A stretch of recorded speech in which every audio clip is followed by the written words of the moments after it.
Olá, olá, psicólogo, psicóloga. Hoje nós vamos conversar sobre a tributação do Simples Nacional para a área de psicologia. Então, se fizer algum sentido para você, vem comigo. Então, quando a gente fala de psicologia no Simples Nacional, qual o cenário que nós temos? Nós temos de um lado o chamado Anexo 3, onde se paga 6% de impostos para faturamento até 180 mil. E por outro lado, nós temos o chamado Anexo 5, onde se paga 15,5% de impostos para um faturamento de até 180 mil. Então vocês percebam que a diferença entre 6 e 15 é bastante considerável, não é? E como que a gente faz para que o psicólogo se enquadre no 6%, já que pagar 6% é melhor do que 15%? Essa definição ela é feita dentro do contexto de um planejamento tributário, onde avalia-se os números da empresa, os números de faturamento, de folha de pagamento e chega-se ao resultado, se ela vai ser tributada em 6% ou em 15,5%. E caso o resultado aponte para 15,5%, porque além de ser um cálculo, esse cálculo é definido de acordo com a lei do Simples Nacional. Então, caso esse resultado aponte para 15,5%, a gente passa para um segundo momento de avaliação, que é avaliar se não seria melhor, então, ficar no lucro presumido, que é uma outra modalidade tributária. Isso porque no Simples Nacional, pagando 15,5% de imposto, você pode faturar até 180 mil. Então, caso seja uma clínica de psicologia, por exemplo, ela vai facilmente superar esse faturamento de 180 mil.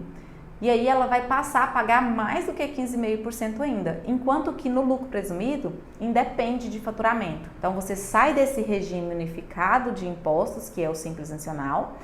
Você paga os impostos de forma segregada, porém no montante fica mais econômico. No caso de Brasília, por exemplo, no lucro presumido, uma clínica de psicologia vai pagar 13,33% de imposto.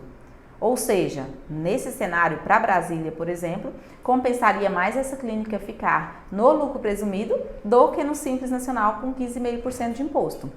Mas aí a gente avalia todo o cenário, porque se for um consultório de psicologia que está no início, então talvez a gente consiga enquadrar ele ali dentro dos 6%. E se essa mesma clínica fosse no estado de Goiás, ela pagaria na faixa de 14,33% de imposto, a depender do município. Se ela fosse em outro estado, também ia variar de acordo com a definição municipal, mas de forma que o máximo no lucro presumido seria 16,33%. Então, é preciso avaliar realmente o cenário, né? O cenário atual e as perspectivas. Num contexto de planejamento tributário, a gente nunca deve olhar só para o cenário atual, porque a empresa está sempre em movimento, sempre em movimento.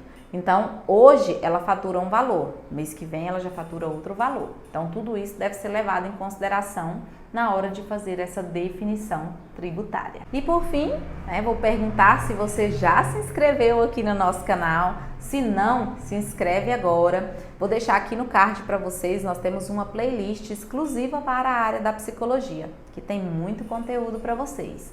E claro, se vocês tiverem ficado com alguma dúvida, pode deixar aqui nos comentários e a gente vai trocando ideia. Nós trabalhamos com a parte de consultoria para a área da saúde, planejamento tributário. Então, se você está no momento de migrar do CPF para o CNPJ, ou está no CNPJ e está decidindo pela ampliação ou não, caso você precise de uma avaliação, de um planejamento tributário, de uma consultoria, basta entrar em contato conosco.